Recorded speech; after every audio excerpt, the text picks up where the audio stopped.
Welcome back into MLS Six Pack. Jessica Charman and Jason Longshore. And it's a very special week when it comes to Jason Longshore and myself. It is the Derby Day, as we like to call it, Charlotte FC, Atlanta United. So we thought, considering that most of our listeners are probably fans of one or the other of these two teams, that we might do a dig in to the match that is going to take place this Saturday. So we'll call it Keys to the Game, more so. We've both come up with 3, so we're dividing it because obviously that's fair. Let's start with the visitors, Atlanta United, Jason. When it comes to this match, what have you noticed as being key points for Atlanta United in this game? So I think one is going to be the increased ability for Alexei Miranchuk to play. We saw him for about 30 minutes, a little more than 30 when you include stoppage time in it, at the LA Galaxy. Put a shot off the crossbar, just a brilliant turn.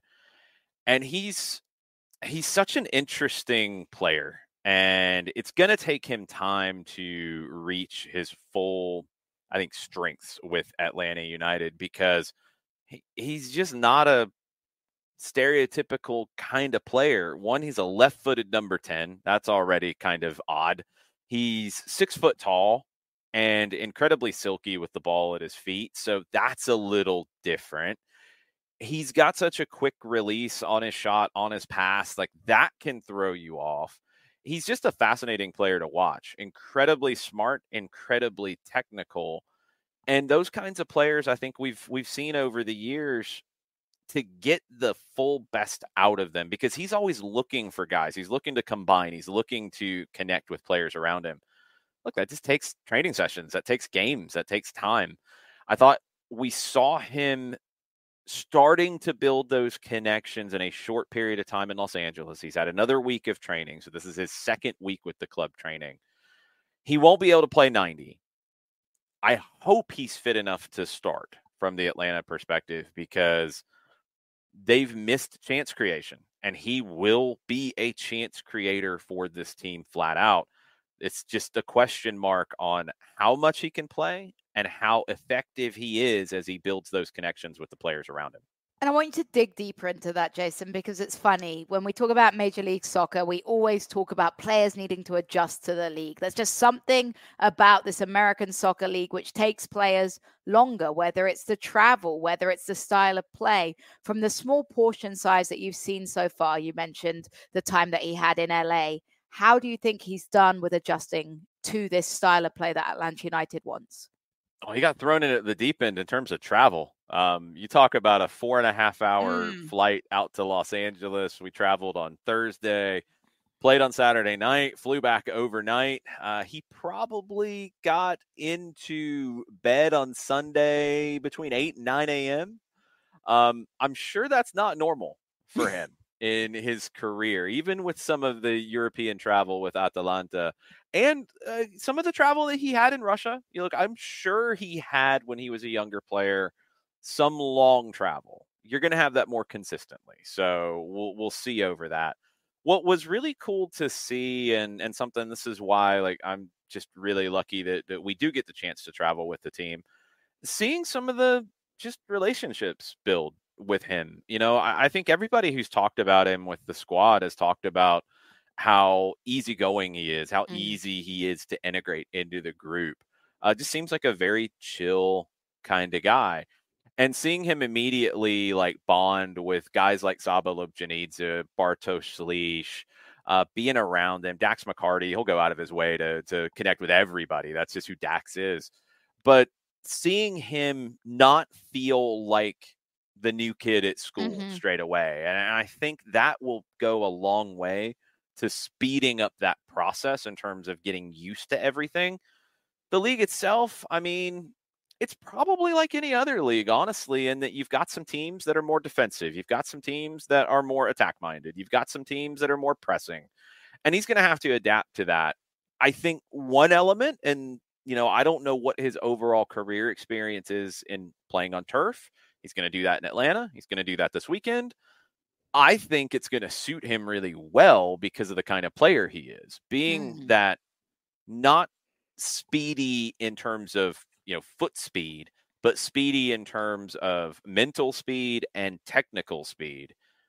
I don't think he's going to be bothered by playing on turf at all. I think it's actually going to be something where his individual technical skill might stand out even more.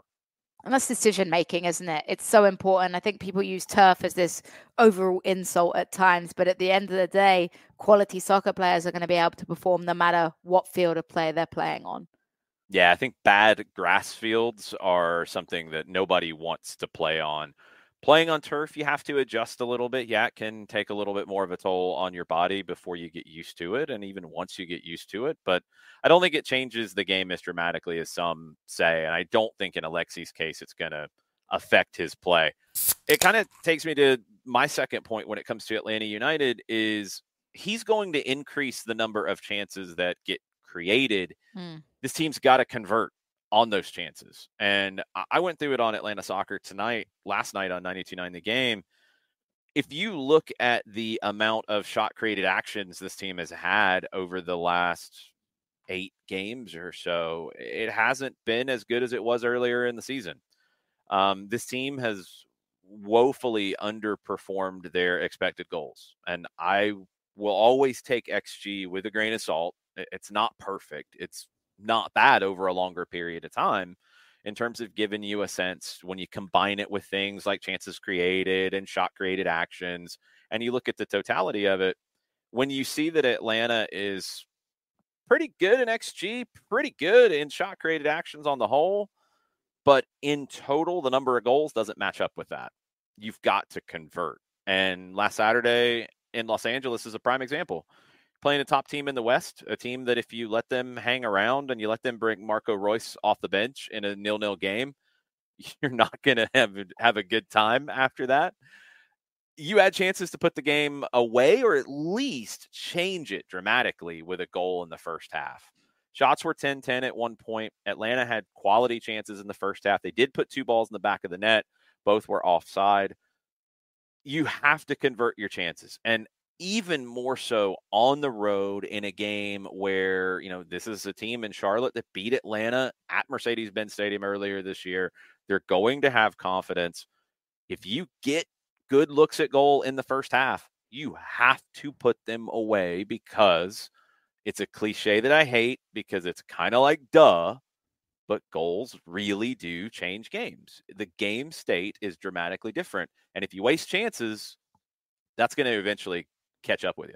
I think it's funny. I think most Charlotte FC fans, you could have taken the word out of Atlanta United and thought similarly, quite frankly, in terms of creating opportunities and finishing them. And when you're playing against a side like Charlotte, who defensively, they have decreased in their effectiveness in terms of clean sheets in recent games, but they're still a very difficult team to score on in matches. It makes those chances even more prolific. Where do you think the chances are most likely to come from, though? We've watched Charlotte play Atlanta back in the Mercedes-Benz Stadium. Where did you feel like the biggest threats will come for Atlanta United in those chances created? I think it's twofold. I mean, back in that match, you had Thiago Almada, and chances were going to come from him overwhelmingly. And I think over time, they will come from the new number 10 wearing number 59, Alexei Miranchuk. What a number choice.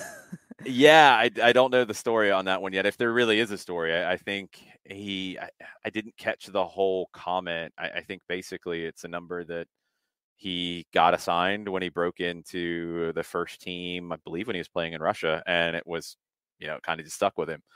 I think you're going to see chances come from him. But I think if you talk about it from a tactical perspective, you're going to see chances come also from wide positions. And that's something that Atlanta has done really well at times, especially from the right with Brooks Lennon getting forward, but maybe hasn't done as well as of late with that. And that's something that really needs to increase, because it's not quite the same without Caleb Wiley on the left, but Pedro Amador gets forward pretty well. Brooks Lennon is elite in getting forward in this league. You have Saba Lobjanidze on the wing, who has been really productive this season. And you have Xande Silva on the left, who has worked hard but has not been productive. You've got to get something out of the wide positions, especially as Miranchuk is kind of building up his effectiveness with this group. But that also takes me to the third one, and this is something that I think Rob Valentino has wanted to see more of. And I think when Atlanta has looked its best under Valentino, it's been when they have maximized transition opportunities. Mm-hmm. I don't ever see Atlanta United as a team that will purely play for counters. I think some maybe will try to rewrite history and say that, well, that's what Tata Martino did. They were so good on the counter. Well, counters are not all the same flavor here either. Like, you can create a counter that is 20 yards if you counter press effectively and you turn a team over. You can have a counter that is from midfield if you trap a team in the middle third and force that turnover and get forward. And yeah, you can have kind of the traditional old school sit back, defend, put numbers behind the ball, and then break out on the counter. The way the modern game is, you have to be able to do all of those, honestly. I think if you don't try to counter press when the opportunity presents itself, you're wasting an opportunity. You need to be able to win the ball back in the middle third and get to goal quickly. And I think, yeah, there's going to be moments, and especially on the road, where you're going to have to sit deeper and you're going to have to be comfortable in those moments, defending intelligently, getting the job done. And then if it's on, you don't want to force it. You don't want to bomb forward when you're not in a position to. But if it's on and you can flip the field quick, you got to take that opportunity as well. I think Atlanta has done a pretty good job on the transition from offense to defense under Valentino. The goals in Los Angeles, you're playing Ricky Puig and Marco Royce in the last 30 minutes of a game on the road. That's not exactly a good spot to be in. And can't really leave Joseph Paintstill and Gabriel Peck out of that conversation either. This is a loaded Galaxy attack. And if you let them hang around, they're going to catch you eventually. You have to be able to ride out the moments. And Derek Williams said it this week. He felt like they defended pretty well in general. The goals that they conceded, of course, defenders and goalkeepers are going to tell you, we should have done better here. We should have done better there. I think expecting perfection from your defense as a way to win games and get into the playoffs is unfair. No, it's not. You're not going to be perfect. You're not going to get the job done every time in those situations. They have to be better in the transition moments to attack, especially as Moranchuk is getting fully integrated into this team. He'll be a wizard and he'll create chances out of thin air over time, but you've got to maximize it. And to kind of dovetail all of it here, I think you have to do that and get forward in wide positions in transition moments. Brooks Lennon can absolutely be a key to this team. And I think if you look in the totality of 2024, when Atlanta United has looked its best, been its most threatening, sparked danger in games, it's usually been when Brooks Lennon has been high up the field consistently and putting in crosses that put a team under pressure. They have to get that going again. And if that is purely from buildup and patterns of play, great. I think it's going to be more in those transition moments, an overlapping run, whipping in a cross, hitting an early cross from time to time, cutting inside. Brooks Lennon needs to be more important in this attack for Atlanta United and Charlotte on Saturday. And I think, obviously, Atlanta United's done its film and its digging. And if you look at Charlotte FC against the New York Red Bulls, it was wing play that they struggled with defending. I mean, John Tolkien and Lewis Morgan absolutely tore the right-hand side of Charlotte FC's defense apart. And obviously, they only conceded one goal from that moment, and they defended well. I thought Nathan Byrne did a decent job of handling, but it was a difficult night at the office for him. And with Charlotte FC, when you have wingers like Leo Labada and Cohen Vargas, who are very good getting forward, but still leave something to be desired in terms of getting back behind the ball, Atlanta United will look at that as a strong point. And then you talk about the transition.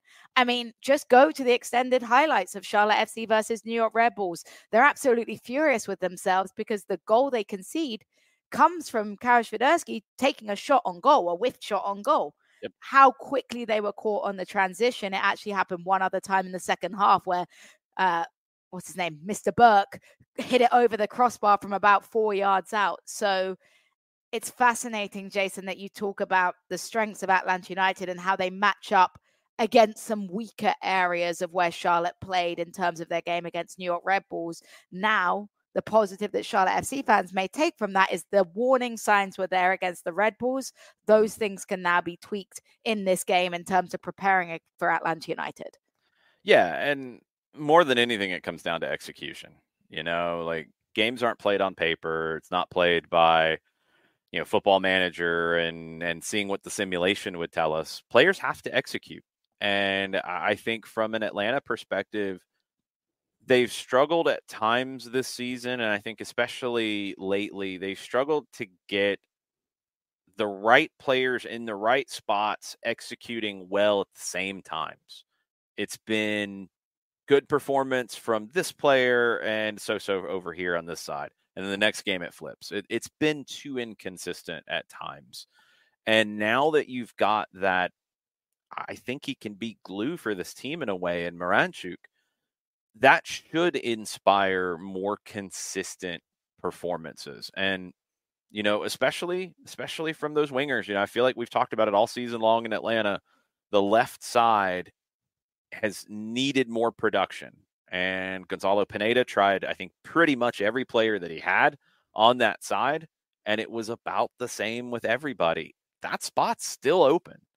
Xande Silva is a hardworking player. It's been really nice to see that side of his game, I think, come to the fore. The reason we're talking about it a good bit, though, is because the offensive side that we thought you'd see more from him, it hasn't been there consistently enough. So I like that he's not an attacking player that goes in the tank when he's not producing, because we see that a lot. And he's not that guy. Shelling away, not being brave. Yeah, and it's like they almost get tentative, or then they try everything, and then they don't put in the work on the other side of the ball. Xande is a hardworking, grinding kind of player, even when he's not doing the things that we think of with him. We think of the 1v1s. We think of the spectacular goals, the spectacular dribbles. We think of those things with Xande, and they've been hit or miss this season. To be perfectly fair, the work rate has been better than I ever expected from him on the defensive side. He's turned games over, turned players over, won the ball back. He's dropped back and defended deep. He's doing those elements. And from an Atlanta perspective, you hope that they look at that game from the Red Bulls, that strong left side from the Red Bulls against Charlotte, and they find ways to replicate that. But the left side has been Atlanta's weaker side this season.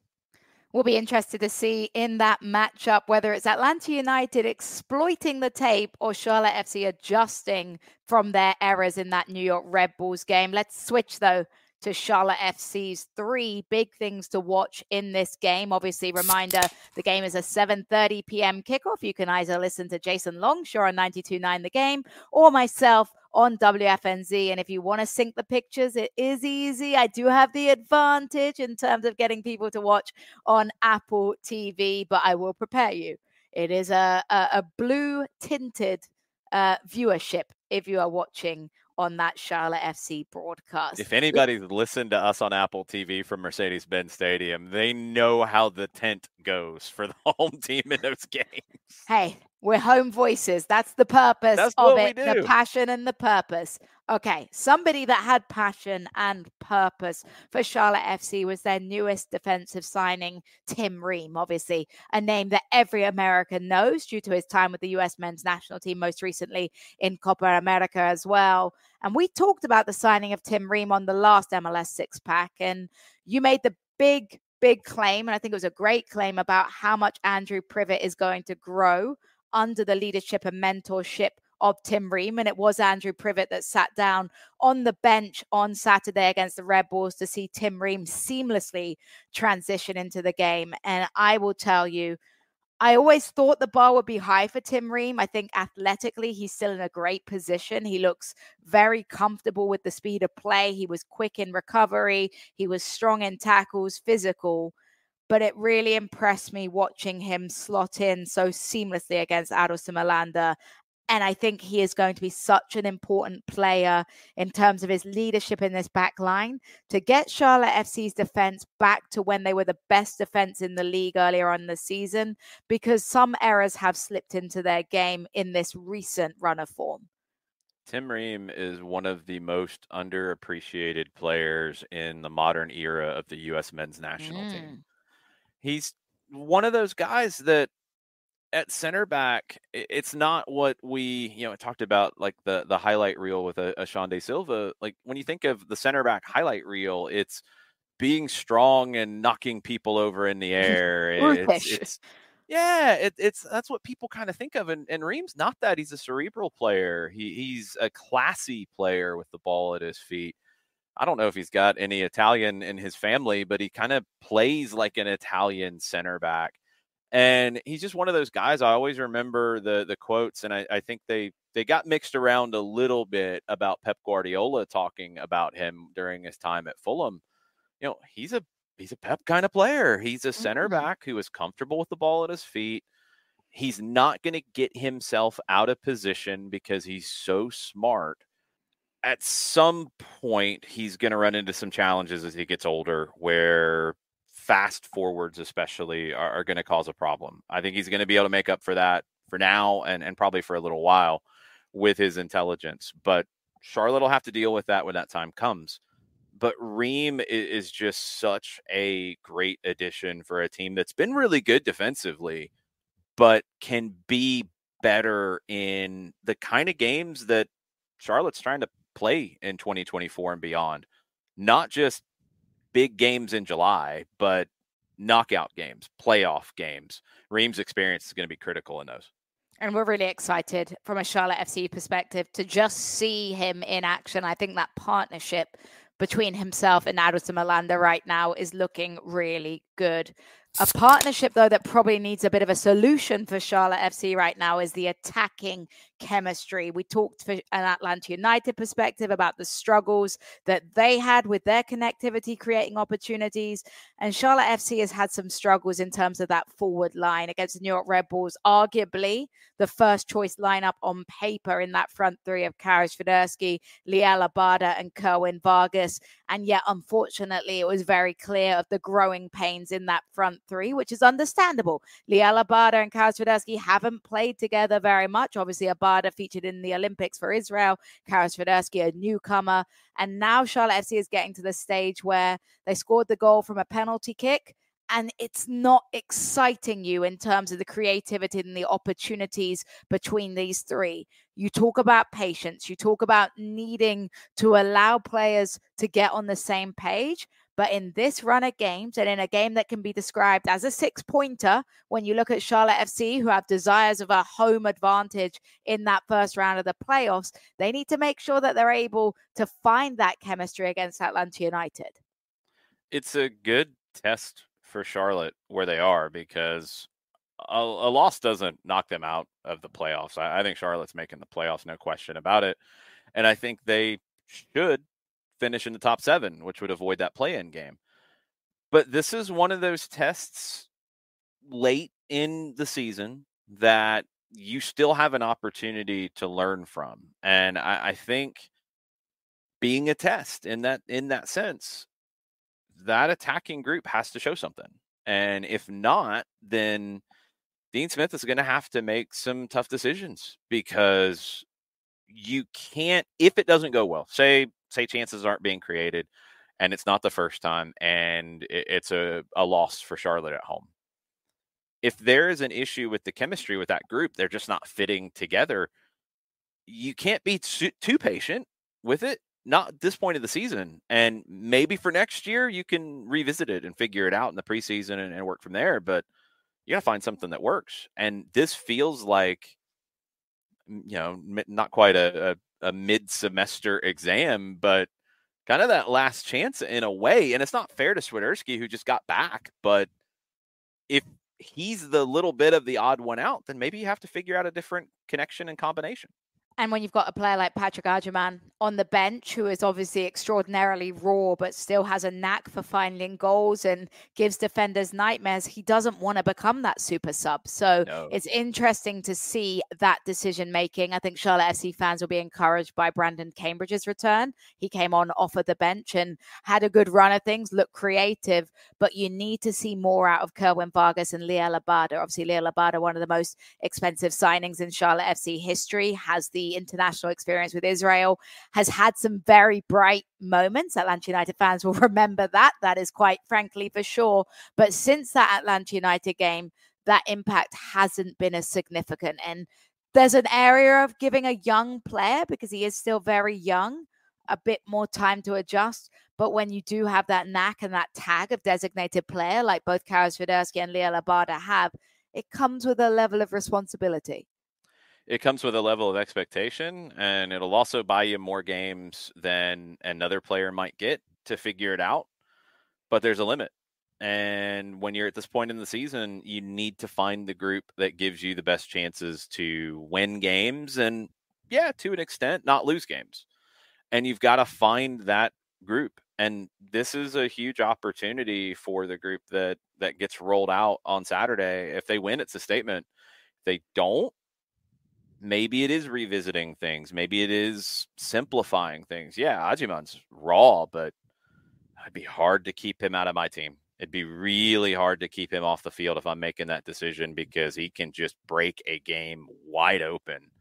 And I think Cambridge has some of those qualities as well. We saw him against Atlanta United too, when he was just coming back from injury. And you could see the rustiness, but you could also see that game-changing and a kind willingness. of ability. These young players have this willingness to take risks, to take players on. And I think in a Dean Smith system where he wants to be direct, it's favorable for him to look at those players.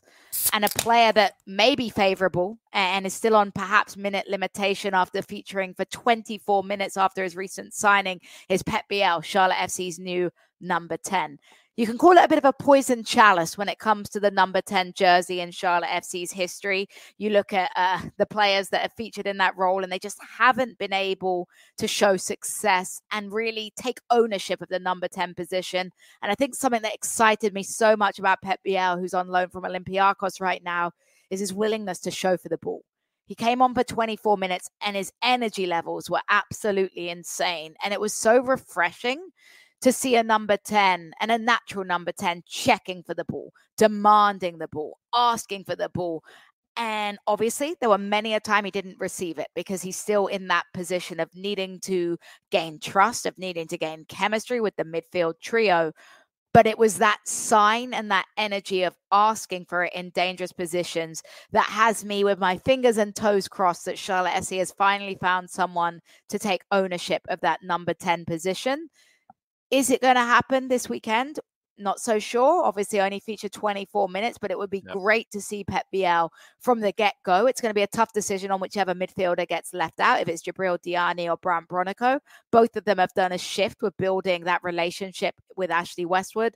But at the end of the day, you got to get a natural number 10 because neither of those two players I mentioned in Brandt Bronico and Diani are truly number 10s in a system.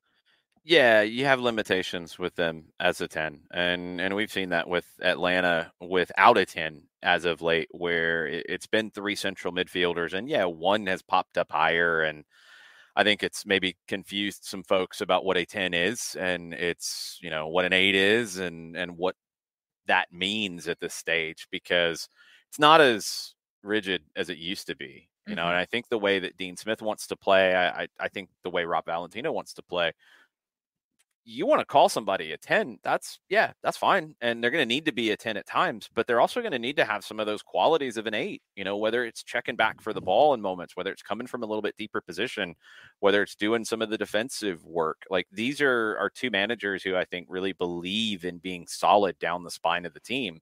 And that would include your 10 on the off the ball side of everything that they need.